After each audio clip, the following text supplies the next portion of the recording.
everybody, it is your buddy. Peace and harmony with you here today. Much love going out to all the beautiful empowered harmonizers. And we're zooming in and focusing in today on a great viewer question, and that is, how do you spot a liar? How are you able to tell the clues, the signs, the giveaways, the narcissistic tells or psychopathic tells that you are being lied to? So I think that's a great question.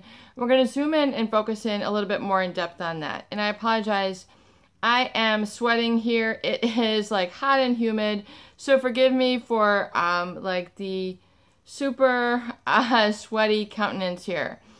So, there's been a lot of research. There's been a lot of signs that have been in the literature, as well as research from like neuro-linguistic programmers, FBI, former FBI agents who do top-level interrogation at, very serious levels to see if, individuals are lying. And beyond, the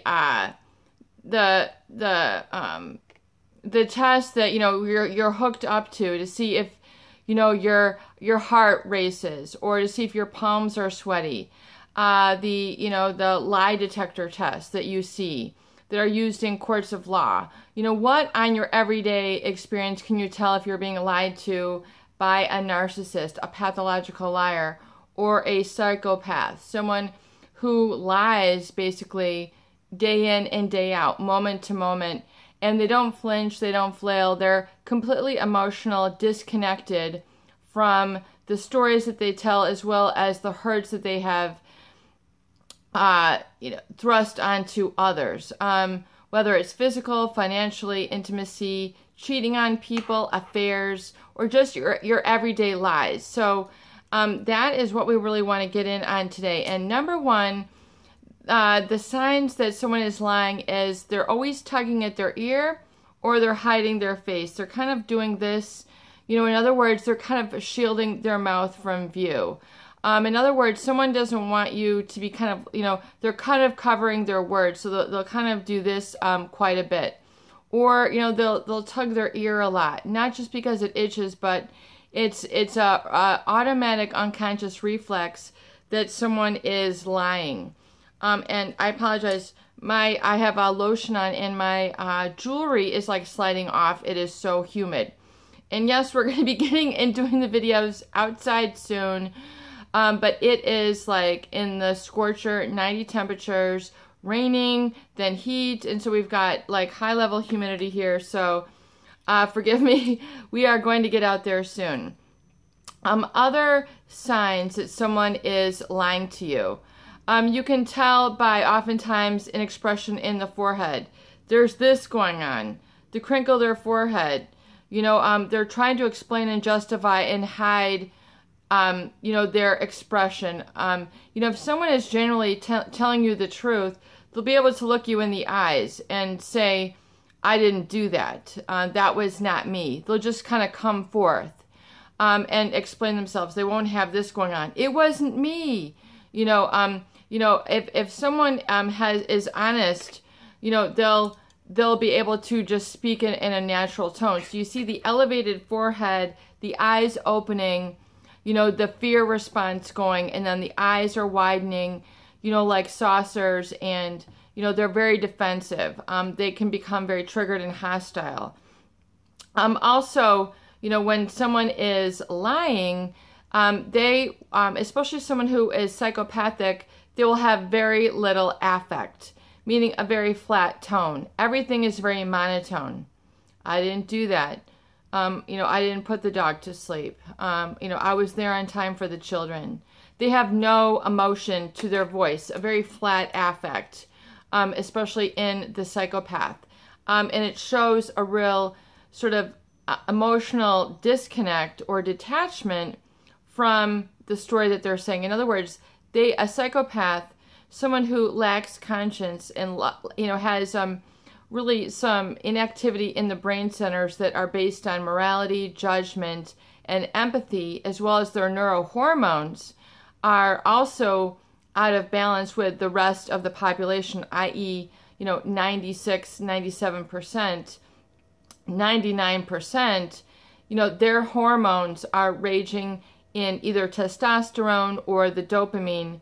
So they're highly rewarded by high-risk behaviors, and this can include things like hurting others. So, a high-risk behavior also includes hurting others. Recently in the news, there was a shooter at a school in Florida, and I think it was in Lakewood, Florida. And very interestingly enough, the assailant had captured video of his plan, and he's very there's no affect, there's no emotion. Even though he was telling the truth and planning what he was doing, he didn't have any concern or fear or trepidation. And he's like, when you see me on the news, you'll all know who I was. You'll all know who I am. And he's trying to gain power and significance because he does not feel power and significance within his everyday life. He's quote unquote sick of being told what to do, sick of being told, when to do it. And so this, for him, taking the lives of many others was a solution. So, so there's a huge, disconnect. So there's a flat affect. It's not like he's excited, he's depressed, he's scared, he's not feeling fearful. I think that's a great video. It is, in the 2018 year, you can research that video and that video clip that the assailant put on public media, social media, and you can see for yourself what we're referring to. So it's a very flat affect. And so usually most people will have some degree of emotionality, and they'll speak very clearly in the present tense. I didn't do that. I care about you. So there's a sort of present tense to someone who is speaking, the truth. And when someone is lying, they're going to also use, especially in the psychopath, they're going to use verb phrases that are in the past tense. And in order to, it also shows emotional detachment from the hurts that they've given. So they're not taking responsibility, they're not taking accountability, they're not taking ownership, they're not, expressing empathy. They're showing an emotional detachment from the setting. So, in other words, they're, rather than saying, did you do this? Did you cheat on me? They're going to say something like, no, I didn't. I liked you. I liked you. I wouldn't do that. So, in other words, it should be looking at you with eye contact and then saying, I like you. I wouldn't do that. Or I love you. I wouldn't do that. So you can see oftentimes an aberration or a disorder of verb usage. So there's also been studies that Dr. Robert Hare conducted through incarcerated criminals who had who had committed grave, heinous crimes. And their explanation was also, very similar in nature. It shows a very cause and effect sort of intellectualization of why they did it. They had that coming to them. They explain it away, and they feel really that they feel that they have done no wrong. So someone who is lying also, it's very difficult to come to terms in honesty and truth, which will set you free, which is where your personal power is, and to not be separated from that. And lies are separation. So if you're being lied to, you're going to feel this constant chasm, or that you're somehow separate. There's a feeling of tension, and there's a feeling of, that you're not really on the same page. You oftentimes can't quite put your finger on it, but you just feel that there's sort of this real disconnect. The verb usage, the verb, what we call the verb tense, past, present, or future, is not lining up. You feel a sense of notice. Excuse me, bear with me one moment. You can sense a real disconnect or cognitive dissonance through the verb tenses that they are using.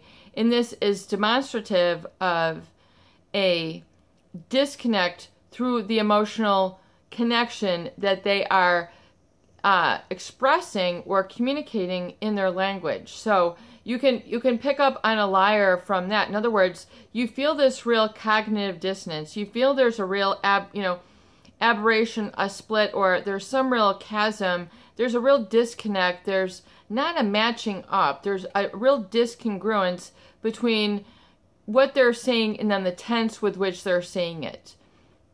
And also, for example, they'll say, they'll project it into the future. I don't do things like that.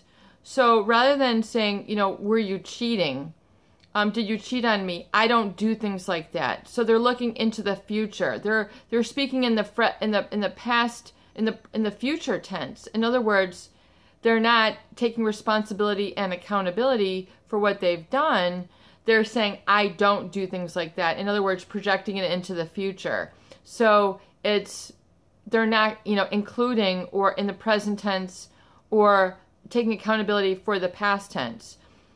So it's very important. You can kind of tell that with people who are lying, or there's, especially in the psychopathic mind, and how they relate to emotions. There's a real disconnect with emotions in a psychopath. Someone who lies pathologically, who is a true con man, con woman, someone who is a scammer, someone who is, really has a lack of conscience. That's a anti-personality disordered individual. And it can be very, very malignant, meaning it takes place, they lie on a daily basis and feel no remorse. They feel no regret. They don't have a tinge of feeling that they've done anything wrong. And so they're going to lie for any reason, any purpose, just to get away with it. And oftentimes they take a very sick pleasure in lying to people and seeing that they're pulling one over, and then they see that other people are naive or falling into their traps. So they take a real aberrant, abnormal delight, also called duper's delight, in a lot of the literature, neuro-linguistic programming, where people are deceiving others. This is also known as deception or lying. Excuse me. And so you can kind of acknowledge that. Also, the fact that oftentimes people might want to hide their hands. It's like this. I didn't do that. And then they're hiding their hands because they're fidgety or they're nervous and they don't want you to see their hands. Their hands might shake. They might quiver. They might become very nervous. Their voice might quake. This is often, I feel, an admission of guilt. If you are honest and if you're truthful, you're not going to break down. You're not going to quiver. Your voice isn't going to shake. You're going to be very secure. When you're telling the truth, there's a sense of security. There's a sense of, I don't have to remember my story. May have to make sure that things, match up. There's, if people start breaking down and crying, their voice is shaky, they're ultra nervous, they're anxious. This can often be a way for you to tell if someone's lying, especially someone who is getting caught. They'll put on the crocodile tears. But also in the psychopath, oftentimes you'll see the very flat affect, where they're just not emotionally disturbed whatsoever. I wouldn't do that to you. They're unless they've really learned to manipulate and and they're really trying to work you. In other words, trying to, if they're trying to play their target. So then once again, you'll see the telling you what you want to hear, the giving you the fake gestures of comforting. I would never do that to you, baby, or something like that. And then they're trying to stroke you, and then they're very flat affect. And then they'll go, or people who try to also, change the subject right away. They're very uncomfortable speaking about it. They want to change the subject. They want to exit the scene. They have to go. There's my phone. I have to go. They'll look for reasons to stop the conversation. So these are some things, of course, and then also the lack of eye contact, especially in the psychopath. Someone who has a lack of conscience, a lack of remorse, a lack of feeling the typical emotions, a lack of empathy, the typical emotions of compassion or interest in others or humanity or love. These individuals have a very limited emotional vocabulary. And so they will lie on a consistent basis to get whatever it is that they want, whether it's, attention or context or rising up in a business or having intimacy or their bills paid, their food cooked, their shoes mended, whatever it is that they're looking for, there's going to be this stringing you along behavior and style of relationship. And so with a psychopath, they will oftentimes not look you in the eye, as well as other people who are lying. They'll look away. They'll look at your mouth. They will just somehow be like looking off into the distance. They're not giving you eye contact, or they're very uncomfortable with eye contact. Someone who is lying, they feel like they can't, they're not comforted by eye contact, where most people, they need eye contact. That's how they connect with other people. Heart-to-heart conversations. Someone is listening. They're able to process their information and then say, hey, I get it emotionally. There's a heart-to-heart feeling. With someone who is psychopathic or really malignant narcissistic, you don't get the feeling that they've really heard you out, that they're not really giving you eye contact, that it's all, a showman effect. So this can also be a way for you to really sense that someone is lying to you. And also their body language. They're always, on sort of their own world. The psychopath is oftentimes this really grandiosity, or in the malignant narcissist, this grandiosity or this ultra charming behavior, where they're really, charismatic and, they're always in the charm mode. They're in the dupe and deceive mode. They're constantly trying to work their way up in an organization. They're always kind of playing people. They're putting on airs. These people are very adept at metamorphosizing their energy according to what it is that they want. So they can put on many personalities, if you will, many personas. They can go and be, very much like talkative and social, and then putting this on, but in their true life, they're very antisocial, very alone.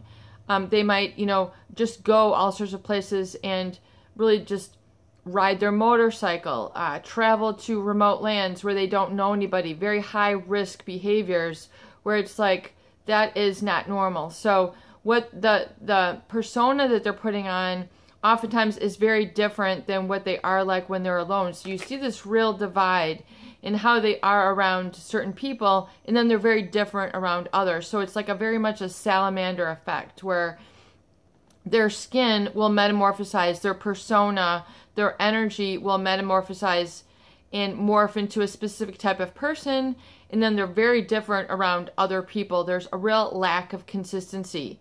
They can, and oftentimes these states are very contradictory. I'm a family man, yet when they're out with the guys, they're completely different. Or I'm a family woman, yet, in their free time or over here in their work, they're completely different. They're flirtatious, they're promiscuous.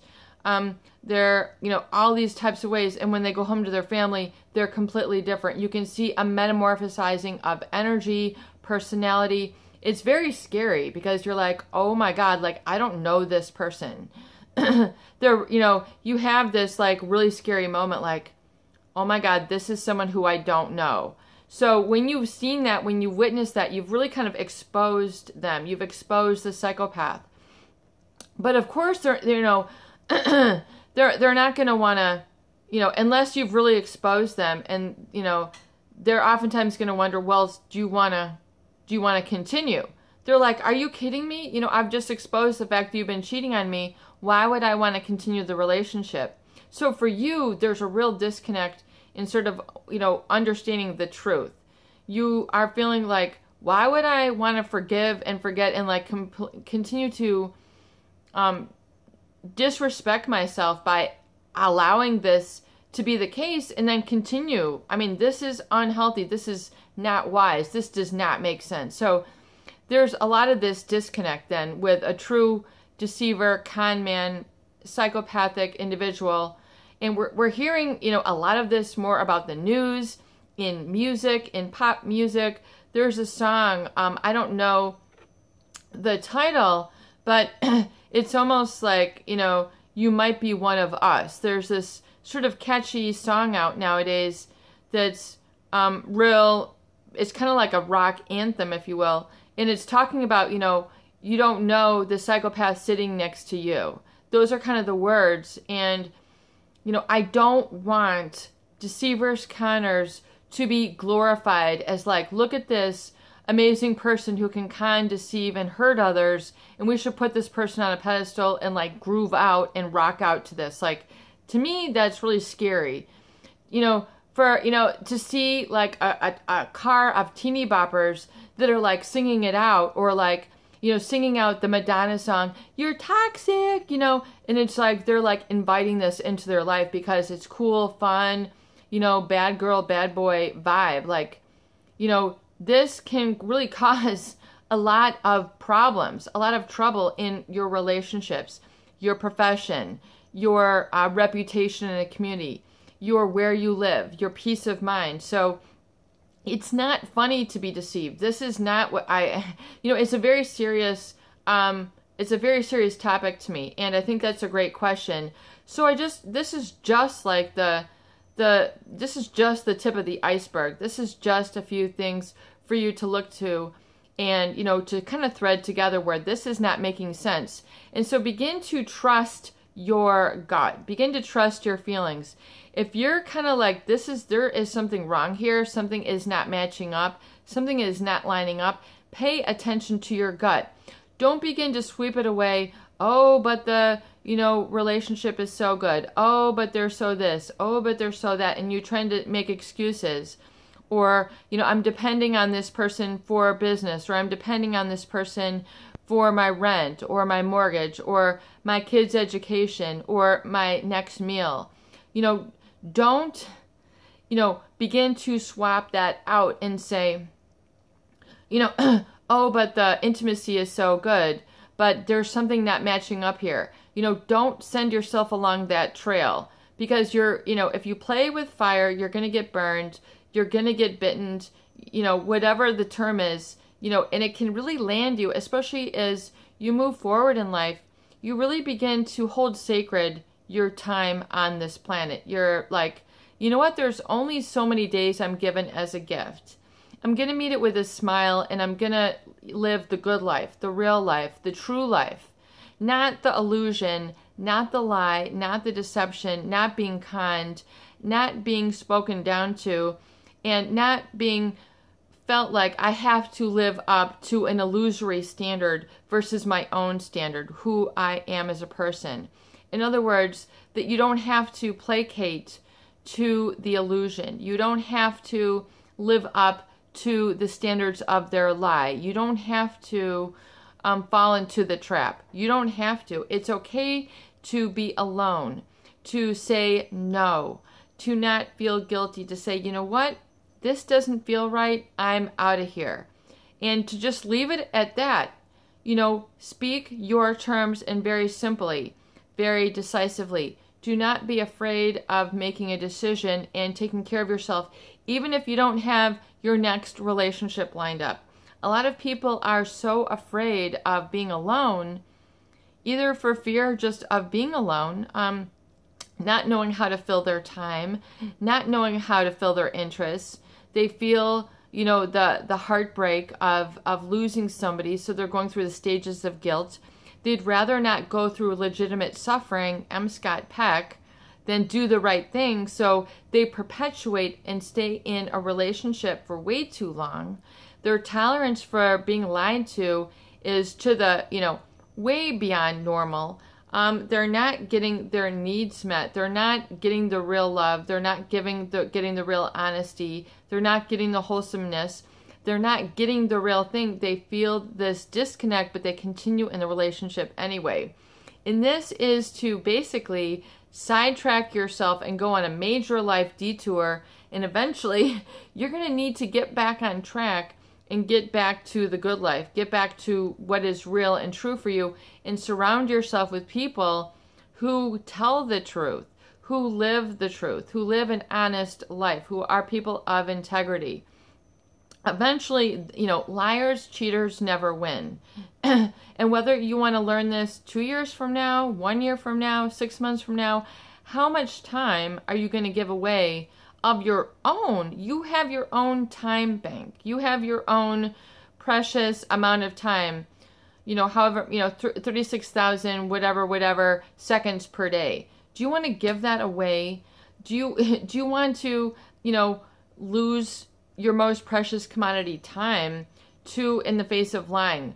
Would you want to do that? And if your answer is no, and this person has been repeatedly doing this to you, then you really need to take stock of the amount of time and energy that you are spending in that illusory state or illusory relationship, and really take stock of the payoff that you are getting from it, and being rigorously honest, saying, you know what? I'm staying in the relationship even though it's not right because I'm afraid of being alone, and that is why. I'm staying in the relationship for way too long because I'm afraid I won't meet anybody, and that is why. I'm staying in the relationship way too long because this person, I do something with them every Friday night, and I don't know what I would do. I am too scared of being alone, and this is why. I've stayed in the relationship way too long because this person is paying my bills, they're paying my rent, they're paying my food, they're paying my clothes, whatever it is, and that is why I am staying in the illusory relationship. So you really need to kind of be rigorously honest and really exit out and get clear and say, you know what? I'm telling myself these fear statements when this is the right thing to do. In other words, it's not scary to be alone. I'm independent and empowered, and I'm responsible for my own decisions. And I need to get that lesson learned right away. I'm responsible and accountable for myself. I'm responsible and accountable for my emotions. I'm responsible and accountable for my finances. I am an adult. I need to, have my own place, earn my own money, buy my own food, be able to be alone sometime, and that should not be a fearful state. There is nothing wrong with being independent, financially independent, emotionally independent, emotionally strong, emotionally secure. Because when you have that, then you bring that into the relationship. You don't bring pathological dependency. You don't bring low self-esteem. You don't bring falsehood. You don't bring the sort of dependency where other people are responsible and accountable for your decisions in your life.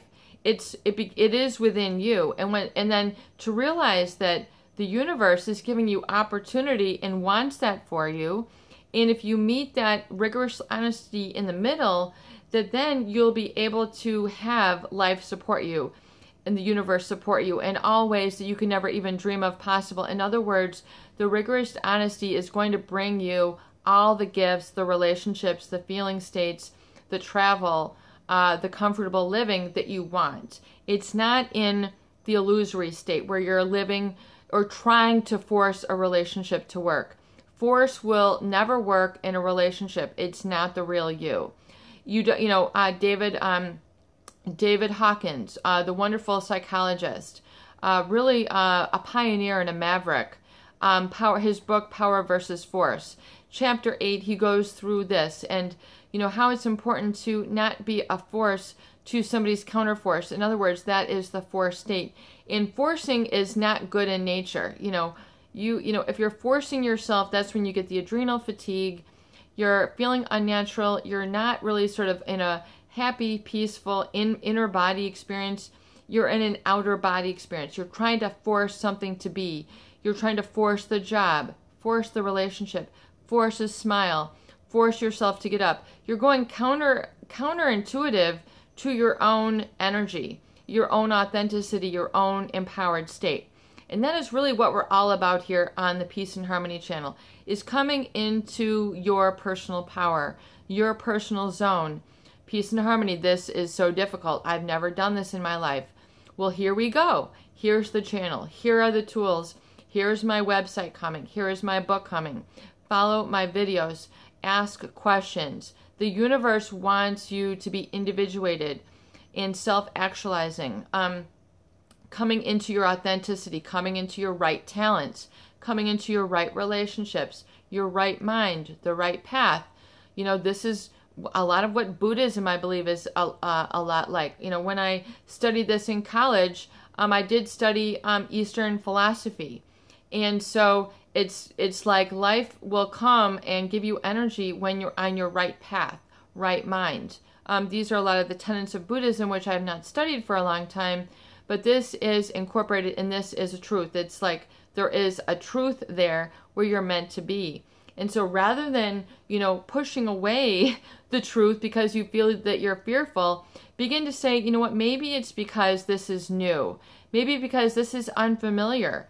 Being responsible and accountable for myself and secure is unfamiliar. And that's why I'm labeling it uncomfortable. When in essence, it is the right life. It is the good life. It is going to bring you the happiness, the joy, the inspiration, the talents that well up within you. These are the results. These are the products of being rigorously honest and being able to identify truth from falsehood. And so living this as you are rigorously honest with yourself and identify this and say, okay, this is where I'm able to identify it. I can understand and know unequivocally beyond the shadow of a doubt that this is, you know, not right. I need to pay heed to these feelings now, and I need to adjust my behaviors, choices, decisions, and future planning accordingly. And hence the recovery date, hence the recovery journal, hence the recovery gift, hence the lessons learned, hence you stop procrastinating. These are all the sections that I discuss in the book that I am working on. So I hope that these videos do help. This is your buddy, Peace and Harmony, with you here today. Please share and please subscribe for more great tools, videos, discussion, and support.